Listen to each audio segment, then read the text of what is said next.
히브리서는 예수님이 영원한 대제사장이다라는 것을 이제 말씀을 하고 있습니다.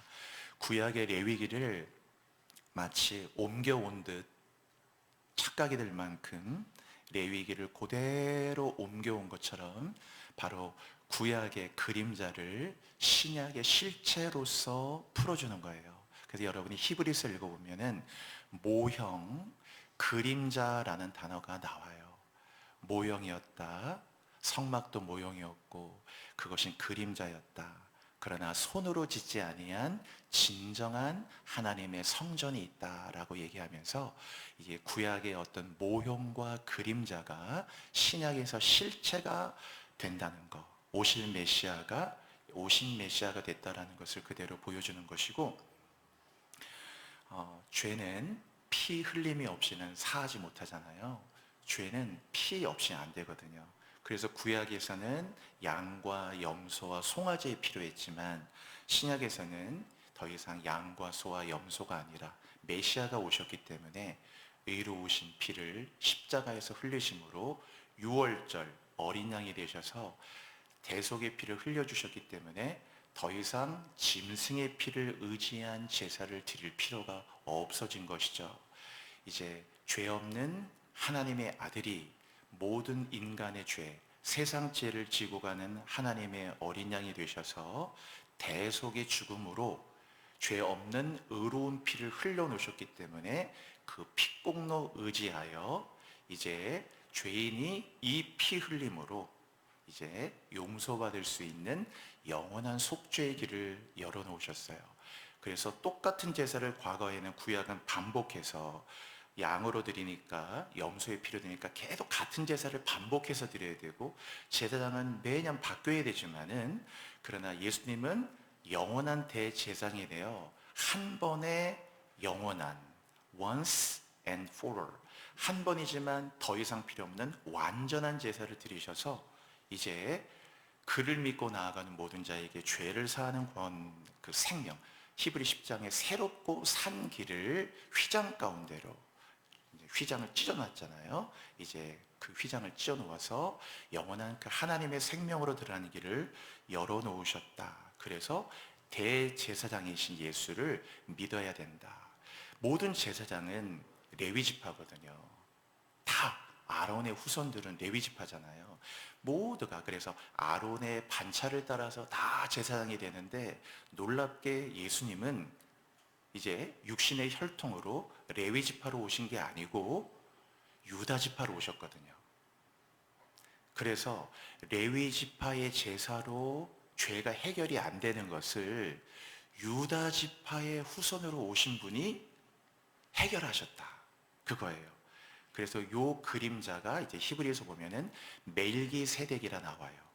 아론의 반차가 아니라 멜기세덱의 반차를 따라된 이 제사장, 아비도 없고 족보도 없고 누군지도 모르는데 갑자기 나타나서만 그 멜기세덱, 아브라함한테 복을 빌어줬던 이 멜기세덱을 얘기하면서 바로 레위 지파의 제사로 안 됐던 그 죄의 속죄를 유다 지파의 지파가 다른 후손으로 오신 예수 그리스도께서 완전한 대제사장이 되었다라는 거예요. 그래서 레위 지파를 율법이라고 얘기한다면 이거 유다 지파로 오신 이 예수는 복음이 되는 거죠.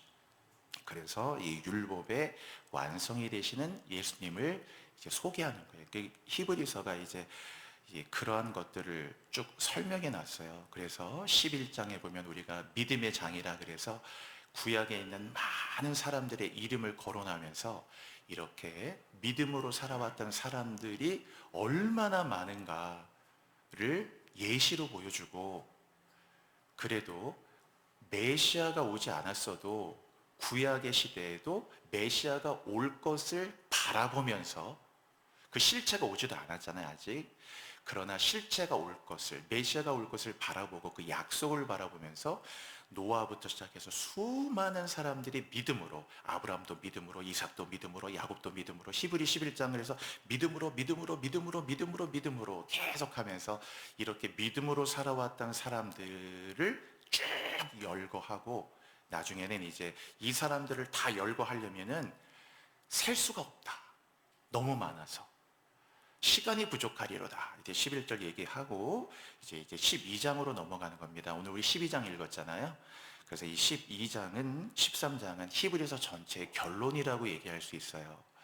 그래서 이 히브리서 전체에서 예수를 믿어야만 된다. 예수만 믿어야 된다. 예수는 영원한 제사장이다. 그래서 그분만 믿어야 된다. 원래 제사장의 역할이 뭐냐면은 다리라는 뜻이에요. 다리.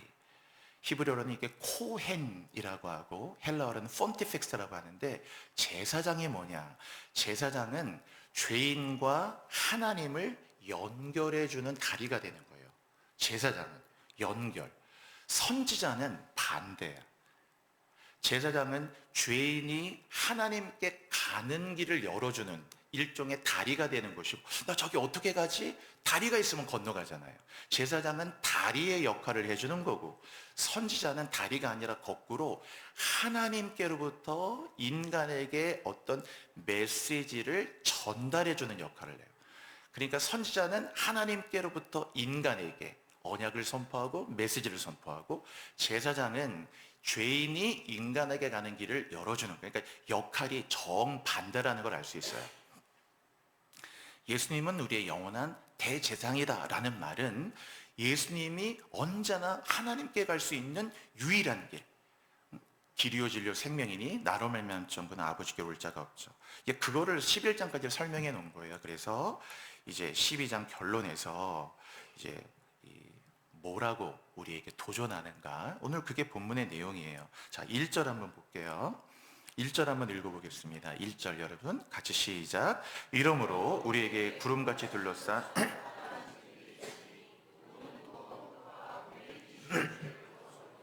인내로서 우리 앞에 당한 경주. 네, 거기에 보면 이제 이러므로 어떤 결론을 의미하는 것이고, 이러므로 우리에게 구름같이 둘러싼 허다한 증인들이 있으니라고 되어 있죠. 그러니까 우리가 그 사람들이 얼마나 많은지 비유를 써놨는데, 구름같이 둘러싼 허다한 이렇게 나왔어요. 근데 이 표현은 놀랍게 지금 우리도 쓰는 말이에요. 사람이 많으면 인산인해라 이렇게 표현하면서 어떻게 합니까? 와, 사람들이 구름대 같이 많아. 우리도 지금 그렇게 표현하잖아요.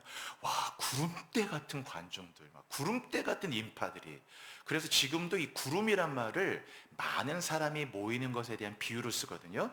똑같아요.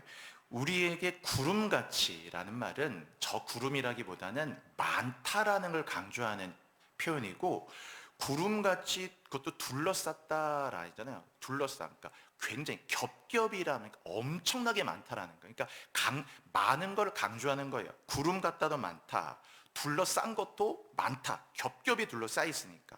그리고 허다한도 많은 거잖아. 그러니까 세 개의 표현을 가지고 많다라는 걸 이렇게 세 번 강조한 거예요. 구름같이, 그리고 둘러쌀 정도로 겹겹이, 그리고 허다하다, countless, 카운트를 할 수 없을 만큼 많은 사람들이 있었다. 이거는 뭐냐면은 그 로마의 원형 경기장이 있죠. 원형 경기장, 옛날 콜로세움이라는 거 당시에도 몇만 명이 들어가잖아요. 근데 그 콜로세움의 스탠드에 사람들이 다 서 있는 장면을 연상하며 쓴 겁니다. 오늘 이 장면이. 그러니까 얼마나 많은 사람들이 콜로세움에 막 서 있을 때, 당시 인구도 지금보다 한참 적을 때인데 막 정말 구름같이 허다한 사람들이 거기 있죠. 그러니까 그거를 연상하시면 돼요. 그 콜로세움을 그걸 연상하고 쓴 거예요. 그러니까 구름같이 허다한 사람들인데, 근데 그 사람들이 누구냐? 그 사람들이 증인이라는 거예요. 1절에 허다한 증인들이라고 돼 있잖아요. 그냥 허다한 사람들이 아니고 구름같이 둘러싼 허다한 증인들. 증인들이라고 하는 말은 이게 바로 마타라는 말이요. 그러니까 마르투스라는 말이 나온 거여서, 이 증인이라는 말은 놀랍게도 순교자라는 말과 똑같은 말이에요. 우리 보통 증인이라고 하면 영어로 witness라는 말을 쓸 것 같지만은 그거는 일반적인 사회학적 용어고, 이 복음에서 우리는 모두 다 주님의 증인할 땐 물론 보고 들은 것을 말한다는 입장에서 법정에서 저는 제가 보고 들은 걸 말합니다 해서 거짓말 않겠습니다 해서 선서하듯이 보고 들은 것을 말한다는 의미의 증인, 위트네스 있지만, 그거는 부분적인 의미예요. 원래 증인이라고 쓸 때 사도행전 1장에 나오잖아요. 오직 성령이 너에게 임하시면 너희가 권능을 받고 예루살렘과 온 유대와 사마리아 땅 끝까지 이르러 내 증인. 그러니까 성령을 받는 이유가 능력받아서 능력을 행하라는 게 아니고 성령으로 권능받은 이유가 온 땅의 증인이 되리라는 거거든요. 이때 증인이라는 말이 그게 중요해요. 이게 사도행전 전체의 메시지고 바로 마지막 시대를 살아가는 우리의 사명이란 말이에요. 증인이. 이 증인이라는 말을 구약의 용어로 바꾼 뭐냐? 그게 바로 그 정탐꾼이란 말이에요. 정탐꾼 아시죠? 열두. 그 정탐꾼이란 말 자체가 먼저 가서 보고 온 것을 말하는 거잖아요. 내가 먼저 하나님 경험하고 내가 먼저 하나님의 은혜를 맛보고 내가 먼저 그리스도의 속죄를 맛보고 하나님의 부르심을 받았기 때문에 마치 가나안 땅에 먼저 들어갔던 12명의 사람들이 가데스바네아에서 기다리는 사람들에게 와가지고 얘기를 해주듯이, 근데 10명은 나쁘게 얘기했잖아요. 거기 안악자손이 있어 안 된다고. 여호수아 갈렙은 아니다, 그들은 우리의 밥이다 라고 얘기하면서 이제 얘기하잖아요. 그래서 그게 히브리어 투루라고 하는 건데 그게 바로 증인인과 같은 맥락에 있는 거예요.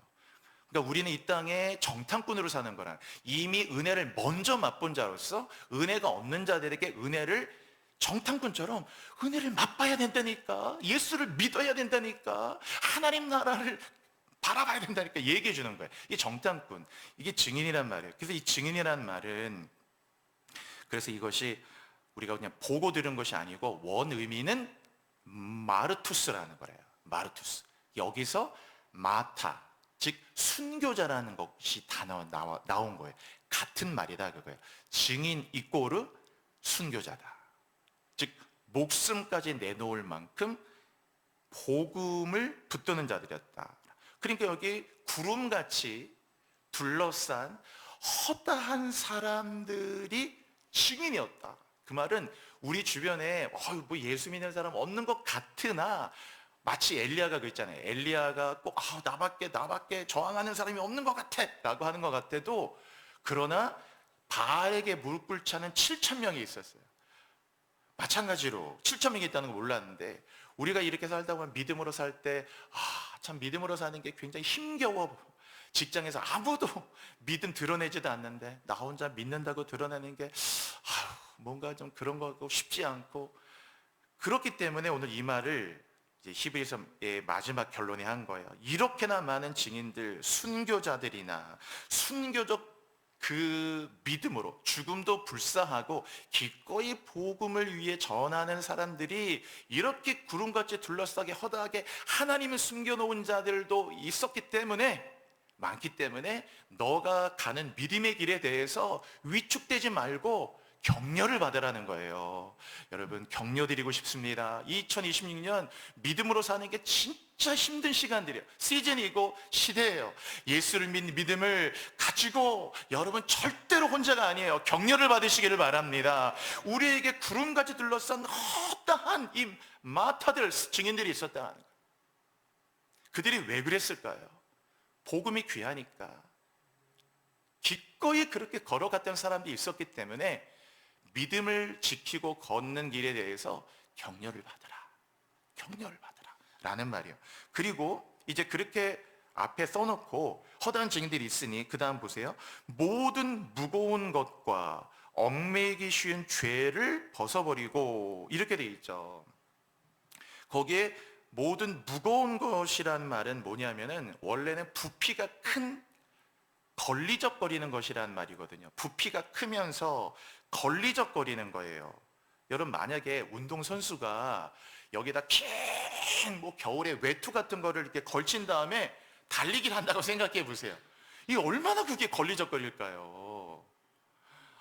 그거를 이게 벗어버리고 다, 심지어 여러분 수영하는 수영 선수들은 물의 저항을 이게 없애기 위해서 다리에 털까지 딱 깎는다고 하잖아요. 그게 뭐라고. 그런데 이제 이렇게 두꺼운 옷 같은 걸 걸쳐 입고서 이걸 갖고 뛴다는 거는 이상하다.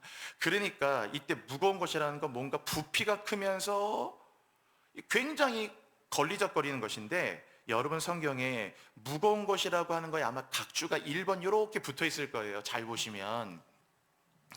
자, 그 밑에 각주를 따라와서 또 밑에 보면 거기 뭐라고 돼 있나요? 찾으실 수 있는 거죠? 무거운 것이라는 거 1번 이렇게 돼 있을까? 아마 성경 각주에 거기 풋노트 달아놨잖아요. 그 밑에 쭉 내려오면 뭐라고 돼 있죠? 또는 거리끼는. 그러니까 이 원래 헬라 의미는 단순히 무겁다는 의미가 아니고 거리끼는 이란 말이에요. 여러분 보세요. 내가 어떤 일을 딱 하려고 하는데 이게 딱 뭔가 거리끼는 게 있어요. 뭔가 딱 하려고 하는데 뭔가 딱 걸려요. 이게 거리끼는 게 있어. 그러면 정말 모든 풀파워를 다 동원해 가지고 자유롭게 할 수 있을까 없을까 생각해 보셔요. 없죠. 뭘 딱 하려고 하는데 이게 계속 걸림이 되네요. 걸림이 되면은 풀파워를 다 동원해 가지고 할 수가 없어요. 이 거리낌이 있는데 이거 빨리 하라니까 이 자꾸 좀 거리낀다고. 거리끼는 게 풀파워를 할 수가 있나요? 당연히 못하죠. 그러니까 여기서 이 무거운 것이라는 의미가 뭐냐면은 원래 이 원의 의미가 거리끼는 거, 자꾸 이제 걸리적거리는 거, 이렇게 뭔가 그런 거 장애물 얘기하거든요. 내가 인생을 살아가는 데 있어서 자꾸 이게 거리껴지고 걸리고 뭔가 이렇게 장애물이 되고 그런다는 거예요. 그러면 그 인생을 힘있게 살아갈 수 있겠냐고요. 그러니까 이게 계속 여러분의 삶을 방해하잖아요. 힘차게 직장 생활하고 싶은데 뭐가 계속 거리끼네. 뭐가 이 회사를 다닌다는 자체가 거리껴요. 뭔가 이 회사가 도덕적이지 않은 것 같아. 매일 그냥 탈세만 하고 뭔가 내가 다녀봐도 영 아닌 것 같아. 그러면은 내가 지금 월급이 아쉬워서 회사를 다니긴 하는데 이거 정말 그리고 뭔가 안 좋아. 뭔가 도덕적 윤리적 웬만한 정도가 아니고 너무 안 좋다 그러면 회사 다닐 때 뭔가 거리끼는 게 있기 때문에 풀파워를 다해서 다니겠냐고요. 쉽지 않잖아요. 뭔가 전심이 안 되고 전력이 안 되고 좋아할 수도 없고 힘들죠. 그러니까 인생을 살아가는 데 있어서 자꾸 이게 모든 무거운 거, 이게 거리끼는 게 있다라는 거예요.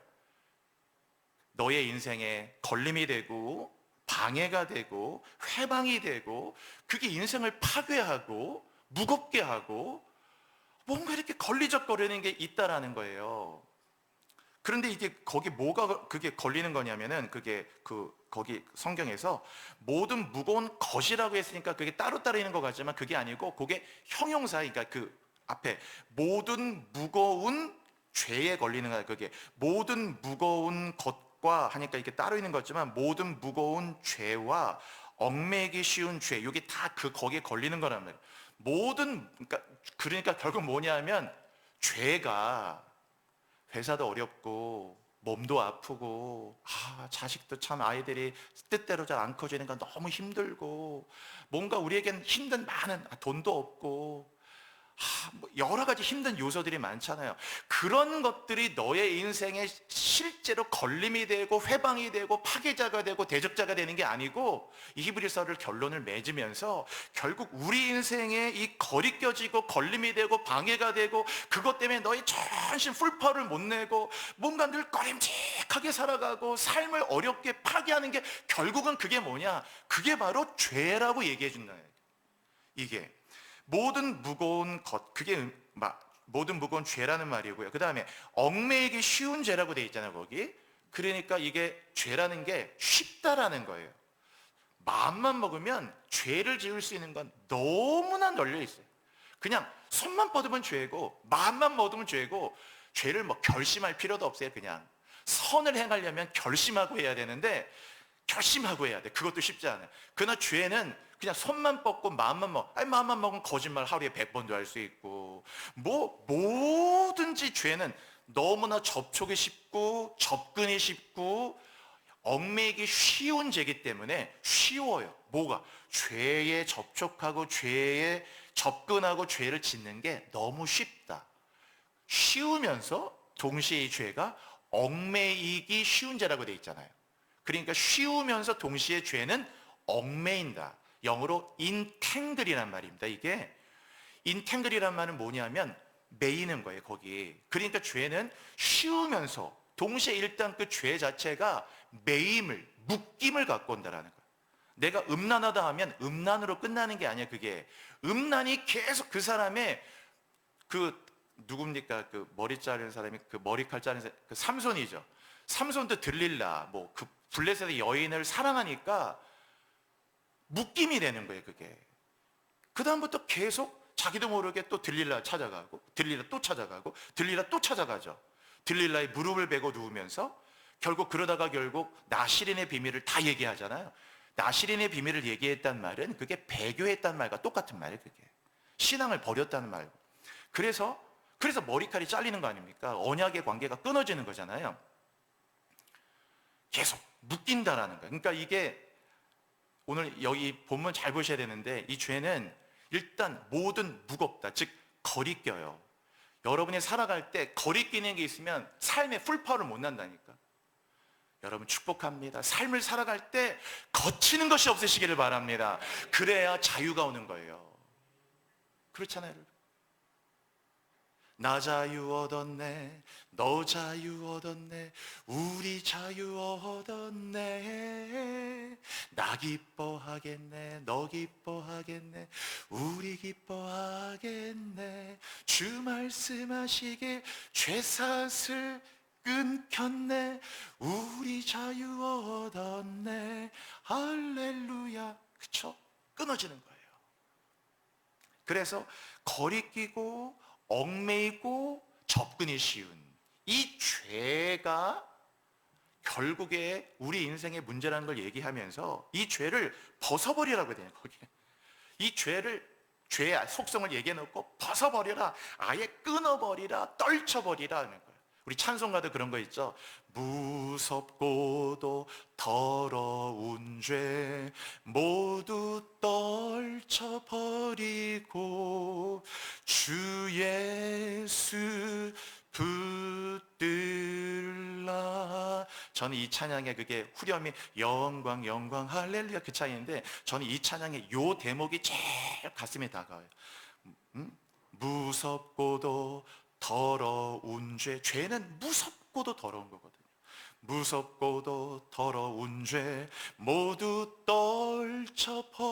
떨쳐버리고 주 예수 붙들라 그랬잖아요. 그럴 때 영광이 오는 거죠. 영광.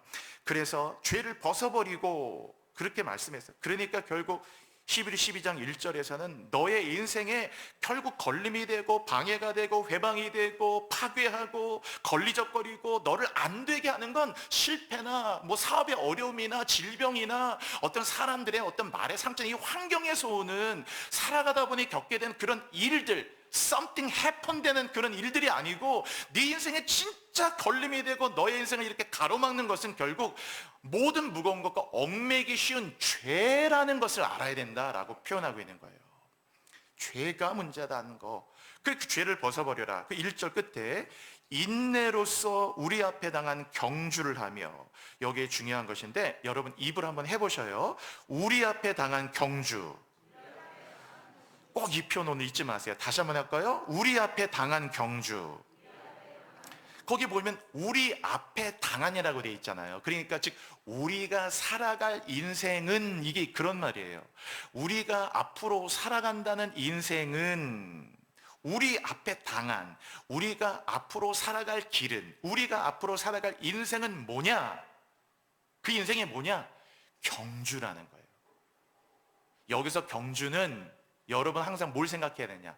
경쟁이 아니라 그 말이에요. 경쟁이 아니고 경주다. 경쟁은 누군가를 이겨야 되는 거잖아요. 우리 앞에 당한 것은, 즉 우리가 앞으로 살아갈 인생을 경쟁으로 여기지 말고, 우리 앞에 살아갈 인생이라는 것은 결국 경쟁이 아니라 경주하다. 경주는 누군가를 이기는 게 아니고 그건 경쟁이고요. 경주는 내게 주어진 길을 다 달려가는 거예요. 바울이 뭐라고 했습니까? 나의 달려갈 길이라고 얘기했죠. 그리고 나는 나의 달려갈 길을 다 마치고 믿음을 지켰으니 이제후로는 나를 위하여 의의 면류관이 예비되었으므로.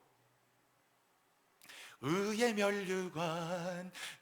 면류관 받았으리라. 그죠?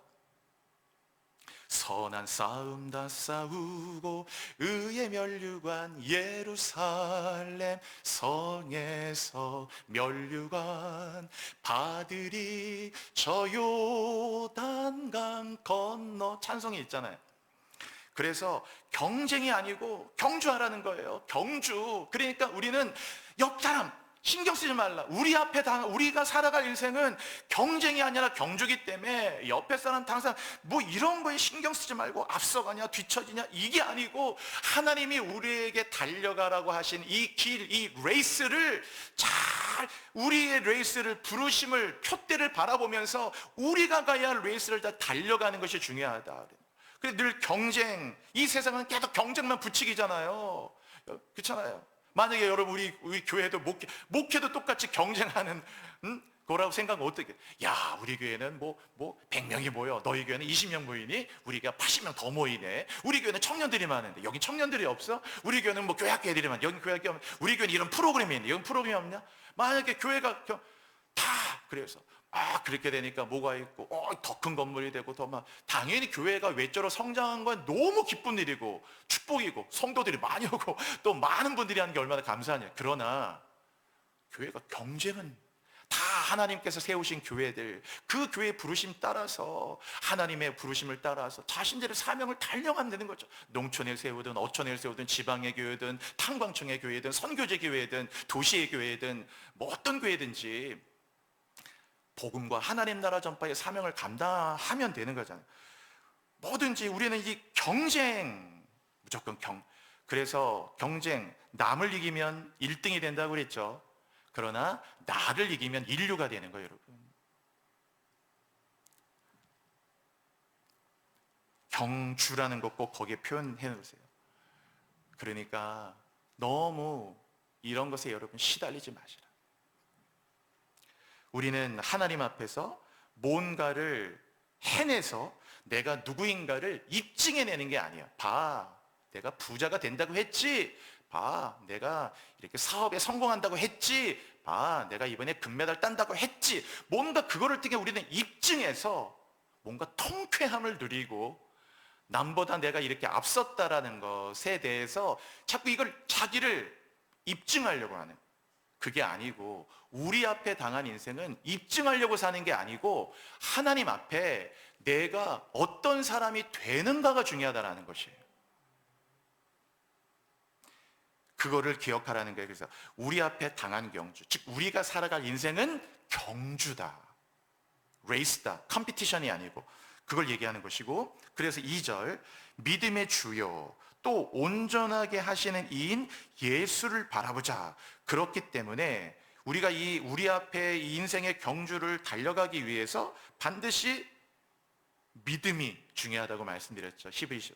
그래서 믿음의 주라는 말은 믿음의 대상이란 뜻이고요. 뭘 믿느냐? 내 힘을 믿고 내 통장에 잔고 믿는 게 아니고 뭘 믿느냐? 믿음의 주 예수를 믿는다는 말이고, 또 온전하게 하시는 이인 예수라는 말은 믿음의 대상인 예수를 믿었을 때 그 예수를 믿는 사람을 예수가 온전하게 하신다. 즉 내가 예수를 믿었잖아요. 믿음의 대상 예수를 믿었으면, 온전하게 믿고 가면 그 믿음의 사람은 그대로 있는 게 아니에요. 그 예수가 그 믿음을 갖고 있는 사람을 온전하게, 그러니까 자꾸 성품이 회복되고 상처가 치유되고, 당연히 죄인이 죄를 벗게 되고, 인격이 하나님 닮아가고 어제보다 다르고 너무 온유해지고 사랑 많게 되고 사람이 따뜻해지고 정말 너무나 아름답고 정말 복음을 위해 살아가고, 이게 온전하게 되어야 돼. 그러니까 예수님은 우리의 믿음의 대상이면서 우리가 그분을 믿었을 때 믿음의 사람을 온전하게 만들어 가시는 분이란 말이에요. 믿음의 주, 온전하게 하시는 이인 예수를 바라보자고 하잖아요. 이 바라본다는 말은 쳐다본다는 뜻이 아니에요. 이 말의 의미는 고정한다는 말입니다. 그래서 룩이라는 게 아니라 look at 이런 게 아니고 fix라는 말이에요. 이 원래 말이에요. 그러니까 바라본다는 게 한번 이렇게 보는 게 아니고 집중해 보는 게 아니고 아예 거기에 고정을 하는 거야. 그냥 시선을 딱 고정하는 거야. fix. 장소를 픽스하고 약속 날짜를 픽스하듯이 너가 인생의 경주를 살아가는 동안 20대, 30대, 여러분 60대, 40대 중반 되면 힘들어요. 40대 중반 뭐 애들도 좀 크고 하면 이때 또 큰 방황이 온단 말이에요. 정말 가정이 흔들려. 40대가 되면 그때 또 기도 많이 해야 돼. 40대 때 막 흔들리고 막 50대 60대 또 흔들리고, 계속 이 삶이라는 게, 그러니까 50대 60대 70대 80대 가더라도 항상 우리는 모든 것을, 우리의 시선을 딱 예수께 고정하라는 거예요. 고정. 그는 믿음의 주가 되시고 믿어야 할 분이고 내가 믿는 분이잖아요. 그리고 그 믿는 자를 온전하게 만드신 분이다. 그래서 예수를 고정해야 된다라는. 만약에 여러분 뭐 이번 주부터 뭐 월드컵도 시작되는데, 만약에 그 유도 선수가 있다 생각해 보세요. 유도 선수가 올림픽 4년마다 하는데, 유도 선수가 이제 4년 만에 그 올림픽을 준비한다고 생각하면, 내가 유도 선수 돼서 진짜 올림픽 금메달을 따야 되겠다 하면 계속 이 유도 선수는 올림픽의 금메달을 바라봐요. 뭐 있습니까? 그런데 늘 바라봐. 항상 바라봅니다. 바라봐요. 밥 먹으면서도 올림픽의 금메달을 바라보는, 영화를 보면서도 뭐 폰 갖고 그냥 이거저거 그냥 뭐 이렇게 인터넷 서핑하면서도 계속 금메달을 바라보는 거예요. 그 모든 삶이 여기에 맞춰져, 바라보기 때문에 여기에 맞춰져 있죠. 훈련하고 먹는 것도 조절하고 철저하게 체중 관리도 하고, 유도는 또 체급이니까 체중 중요하잖아요. 그 훈련하는 거 얼마나, 그걸 어떻게 할까? 바라보기 때문에 하는 거예요. 금메달을 바라보기 때문에, 아직 결과는 모르지만 바라보니까 계속 그렇게 하잖아요. 그렇잖아요. 바라보는, 그걸 왜 바라볼까? 가장 귀하다고 생각하니까 바라보는 거예요. 여러분 그럼 생각해 보세요. 우리가 인생에 우리 앞에 당한 경주, 우리 인생의 경주를 살아갈 때 왜 우리 예수를 못 바라볼까요? 올림픽 준비하는 유도 선수는 금메달을 바라보고 하잖아. 아직 결과는 모르지만. 그러나 왜 우리가 성도인데 예수를 바라보지 못할까요? 이유는 내게 예수가 그렇게 소중하지 않기 때문에 그래요. 예수가 너무 소중하면, 이보다 바꿀 수 없으면, 가장 귀한 가치라면 우리는 늘 예수를 바라볼 수밖에 없고, 여기 우리 엄마들 계시잖아요. 젊은 엄마.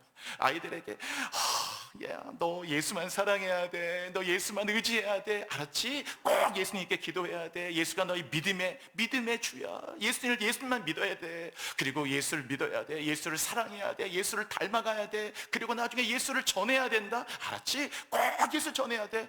아마 그럴 거예요. 근데 실제 우리의 삶은 그렇게 되기가 쉽지 않죠? 저도 목사지만 쉽지 않아요.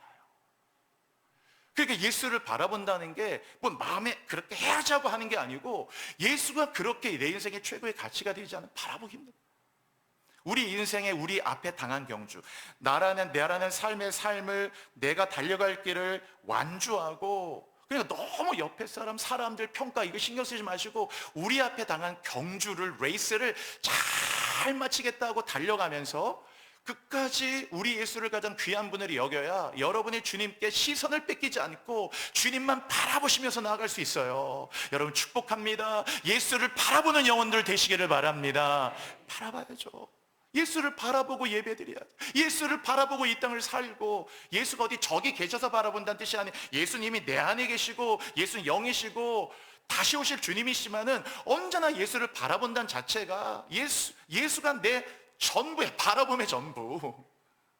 예수 바라보고 살고, 예수 바라보고 사업하고, 예수 바라보고 공부하고, 예수 바라보면서 모든 걸 하는 거예요. 그래 의미야. 그런데 이 죄라고 하는 것은 예수를 바라봐야 되는 시선을 빼앗아 간단 말이에요. 그러니까 결국에는 어떤 우리가 살아가면서 겪는 어떤 넘어짐, 실패, 뭐 돌부리가 꽉 넘어졌다. 요새 회사가 너무 힘들다. 요새 애들이 너무 어렵네. 오늘 몸이 아프네. 또 여러 가지 상황이 힘들고 상태가 힘들고 많은 일들이 있지만, 실제 결국 우리를 진짜 넘어뜨리고 우리의 인생을 파괴하는 것은 그렇게 일어나는 something happen이 아니고, 결국에는 죄라고 하는 것이, 이 죄는 예수를 바라보는 모든 시선을 다 뺏어갑니다. 유혹이란 말은 시선을 뺏기는 거거든요. 예수를 바라보지 않기 때문에 다른 걸 바라보게 되면서 일탈하고 타락하고 병들고 식어가고 모든 것들이 거기서 무너진다 그거예요. 뛰는 사람이 바라봐야죠, 결승선을. 경주니까 1등, 2등은 중요하지 않아도 내 달려갈 길을, 나의 갈 길을 다가도록 예수 인도하시니 계속 나의 영원하신 기업 생명보다 귀하다. 막 달려가야 돼. 그런 의미예요. 그렇기 때문에 죄를 경계해야 된다. 그 다음 3절에 보시면요, 3절 한번 읽어볼게요. 같이 여러분 시작. 너희가 피곤하여 낙심하지 않기 위하여.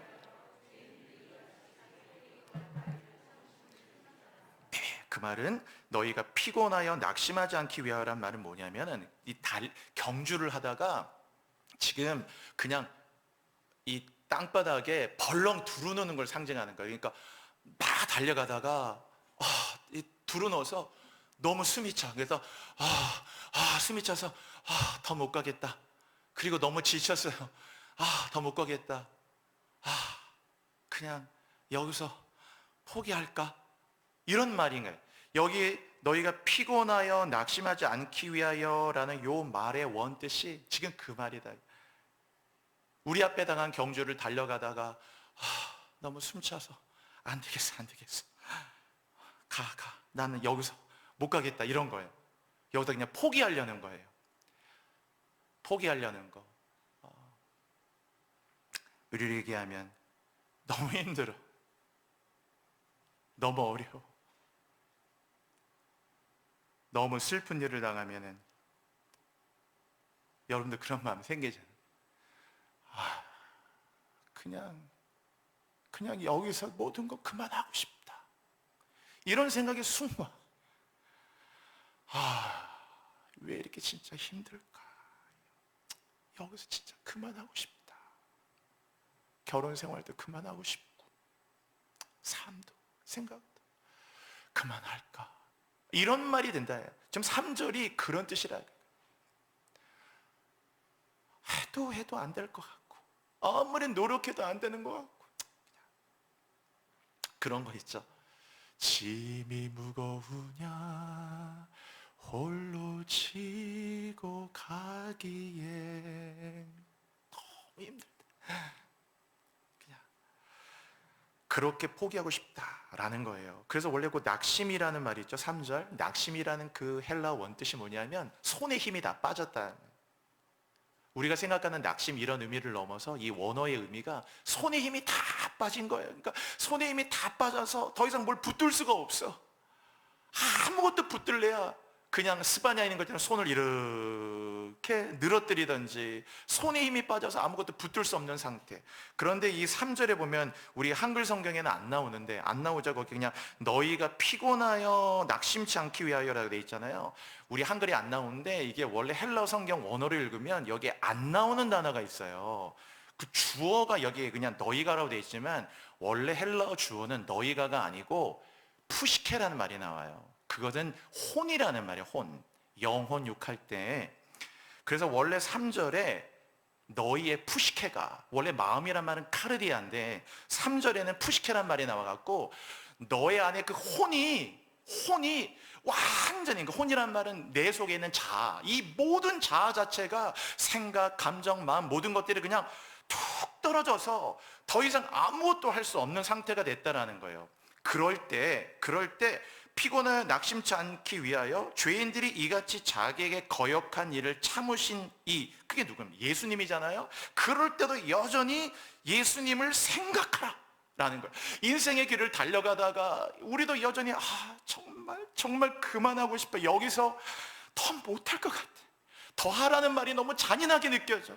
아니 여기서 더 하라고, 어떻게 더 하라고, 더 하라는 말이 머리로는 동의되는데 너무 잔인하게 느껴질 만큼 힘들 때도 있다면, 여기서 어떻게 더 하라고, 나도 할 때까지 했는데 이런 말이야. 그럴 때 우리를 일어나게 나게 하는 힘도 뭐냐, 다시 내 앞에 있는 레이스를 다시 한번 걸어가게 하는 힘도, 그것도 예수님이라는 거예요. 거기 3절이. 그래서 자기에게 거역한 일까지 참으신 그 예수님을 생각하라는 거예요. 그러면 일어나게 될 줄로 믿습니다.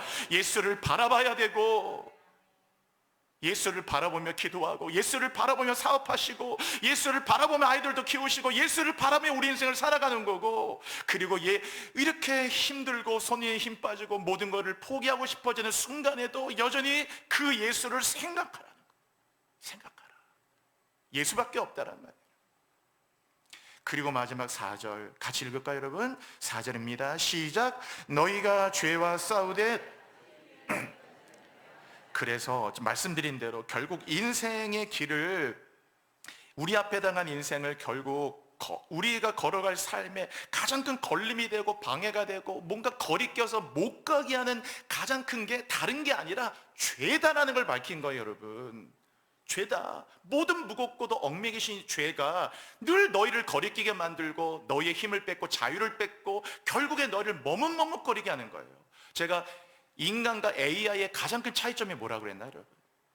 인간과 AI의 가장 큰 차이점이 망설임이라고 그랬죠. 인간은 늘 망설이게 돼요. 망설입니다. 좋은 것을 두고도 망설여요. 왜 그럴까요? 그게 결국은 다 죄예요. 나쁜 거야 망설여야 되지만 좋은 건 망설이면 안 되잖아요, 여러분? 망설이죠. 갈까 말까, 갈까 말까, 전도할까 말까, 할까 말까, 기도할까 말까. 왜 늘 망설인다고?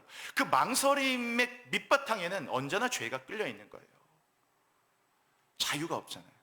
그렇기 때문에 이 죄가 그렇다는 걸 얘기하면 4절에 보면, 그래서 이 죄와 싸우라는 거예요. 성경에, 여러분, 성경이 언제 싸우라고 얘기하나요? 성경은 화해해라, 사랑해라, 그리고 서로 잘 지내라, 심지어 원수까지 사랑해라, 70번에 7번씩 용서하며 사랑하라, 다 그렇게 얘기해야지 성경에 세상에 싸우라고 말하는 건 없어요. 그러나 여러분 기억하셔야 돼. 사랑하고 배려하고 다 그렇게 하라고 하는데 성경에 유일하게 싸우라는 말이 나오는데, 이거는 싸우라는 말은 물러서지 말라는 것이고, 이것은 여기야말로 너희 풀파워를 다해가지고 적극적으로, 여기 대항이란 말도 있잖아요. 그 4절에 대항이라고 되어 있잖아요. 거기 대항하고 저지하고 거부하고 싸워야 돼. 그쵸? 내 백성아 바벨론에서 나오라고 했단 말이에요, 여러분. 애굽에서 나오고 바벨론 나와야 되잖아. 이때 싸워야 되는 이 대상, 그게 뭐냐? 그게 죄라는 거예요. 죄와 싸우라는 거예요, 여러분. 성도의 삶은 죄와 싸우면 사람과 싸우지 않게 돼.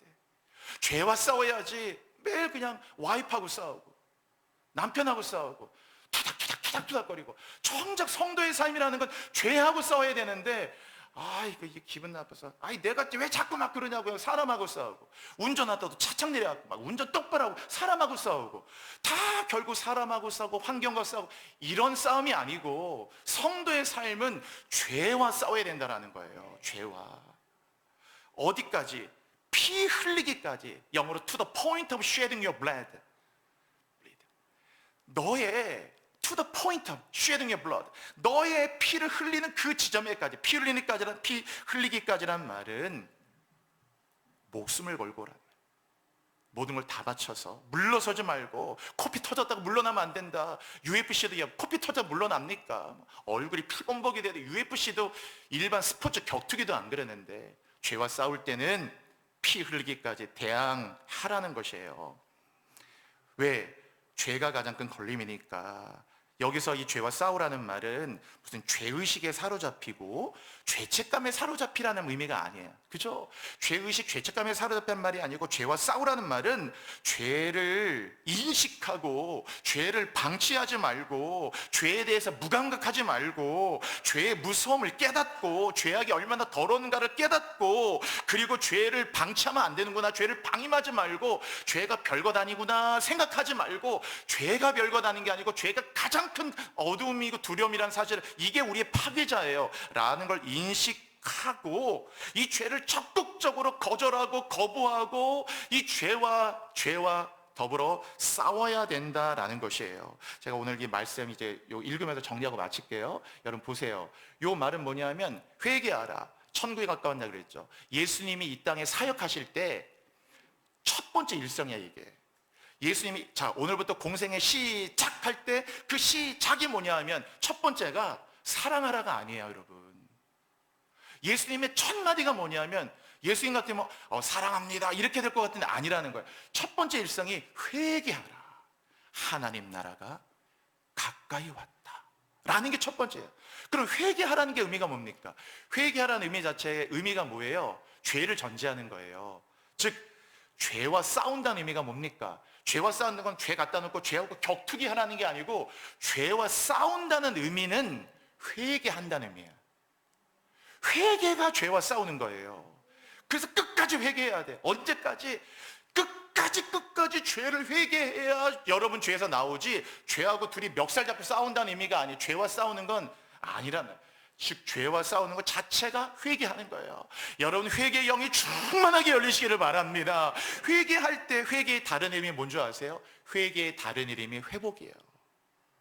그 회개하면 반드시 회복이 돼요. 마음이 회복이 되고, 가정이 회복이 되고, 관계가 회복이 되고, 다 회복이 됩니다. 그래서 회개를 놓으면 안 돼. 회개한다는 자체가 죄를 버리고, 죄를 아파하고, 죄를 지은 나를 정죄 고백하고 용서를 구하는 거기 때문에 이 회개가 죄와 싸우는 거예요. 자, 그 다음 구절 볼게요, 여러분. 자, 여기 죄는 장성해요. 죄는 소도둑이 바늘 둬도 소도둑은 무럭무럭 자란다고. 그 죄를 방치하면 안 된다는 거예요. 그 다음 구절 볼게요. 보세요. 노란색 보시면 너희 죄가 너희에게로 오는 거, 너희로부터 오는 좋은 것들을 다 가로막는 거예요. 죄가 다 좋은 것을 가로막아요, 여러분. 그러니까 죄를 두면 절대 좋은 일이 일어날 수가 없어요. 실패, 어려움, 이런 것들을 우리의 싸움의 대상이 아니고, 우리의 싸움에 대한, 그래서 죄라는 것이에요. 일단 그 다음 볼게요. 자, 여기 보면 너희 죄가 너와 하나님 사이를 갈라놨다 그랬잖아요. 그렇죠? 죄가 그 얼굴을 가리고, 죄가 하나님을 듣지 않으시게 하는 거예요. 결국 죄 때문에 하나님 관계가 끊어진다는 뜻이야. 죄가 실패하면요, 하나님 관계 안 끊어집니다. 내가 연약할수록 더욱 나를 귀히 여겨요. 하나님이 안 멀어집니다. 아프면 더 하나님과 가까워져요. 그러나 죄는 자꾸 하나님과 스스로를 멀어지게 만들어요. 끊어놓는다니까. 그리고 죄를 두고 형통이 안 돼. 그러니까 반드시 여러분이 죄와 싸워야 된다는 거 기억해요.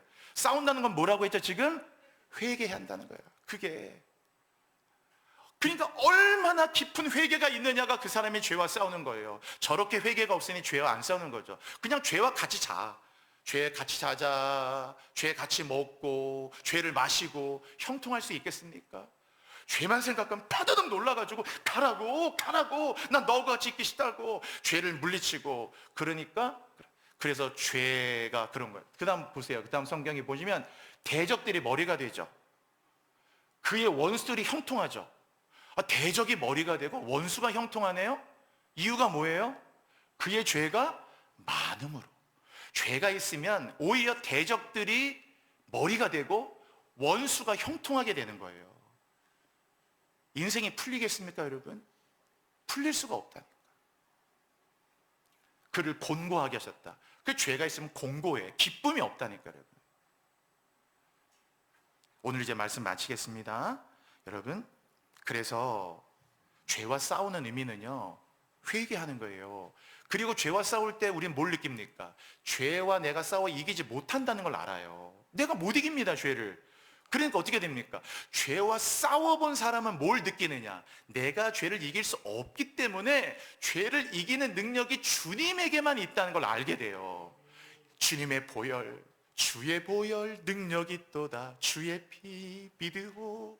주의 이름. 그래서 주님의 보혈과 예수의 이름과 예수의 보혈만이 우리를 죄를 이기게 하기 때문에 죄와 싸우는 사람은 그래서 결국 예수님을 더 의지하게 되고 예수님을 붙들게 되면서 죄와 싸우기 때문에 죄의식, 죄책감에 살아가는 게 아니고 죄를 명료하게 보면서 더 예수님과 가까워질 수밖에 없게 되는 거예요.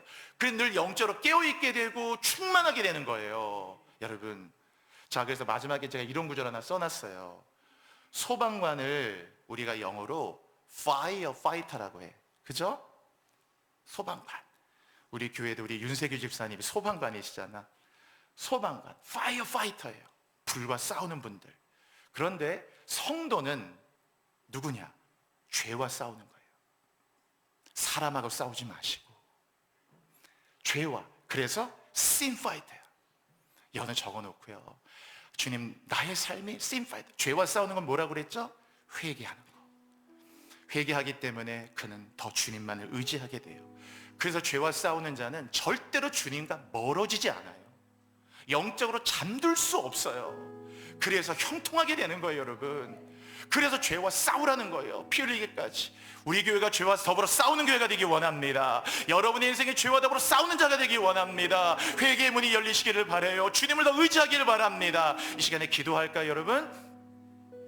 오늘 여러분의 삶에 다시 한번 영의 눈을 떠서 주님, 우리 앞에 당한, 내 앞에 남아있는 인생이 경쟁이 아니라 경주라는 걸 기억하고, 주님, 나의 달려갈 길을 다 마칠 때까지 내 인생에 주신 이 하나님의 사명, 주님 앞에 설 때 끝까지 내가 부끄러움이 없는 삶을 살아가도록, 이 경주를 잘 마치도록, 그래서 내가 죄와 더불어 싸우는 자가 되게 하여 주옵소서. 그러면 길을 잃어버리지 않습니다. 망가지지 않습니다. 타락하지 않습니다. 끝까지 죄와 더불어 싸우는 인생 되게 해달라고 길이 열리도록 주여 부르짖고 우리 뜨거운 마음을 가지고 함께 기도하시겠습니다. 주여,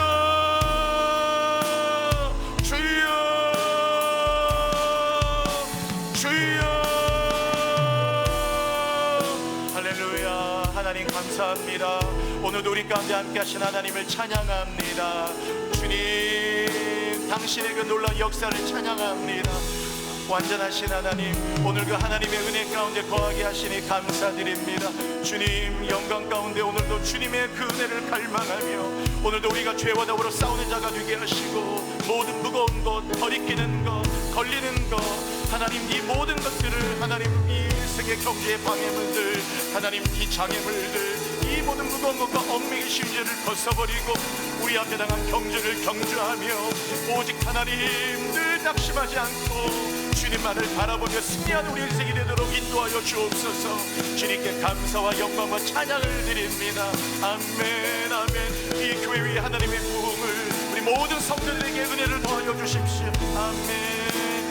모든 시선을 주님께 드리고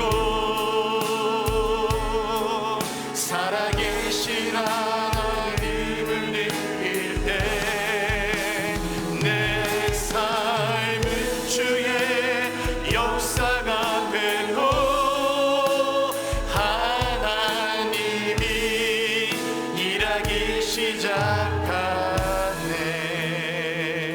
하나님, 우리 앞에 살아가는 인생이 경쟁이 아니라 경주라는 것을 기억하고 나의 달려갈 길을 주님이 내게 걸어가게 하신 이 길을 마칠 때까지 우리가 모든 무거운 것과 얽매기 쉬운 이 죄를 다 벗어버리게 하여 주옵소서. 죄와 더불어 싸우는 자가 되게 하여 주옵소서.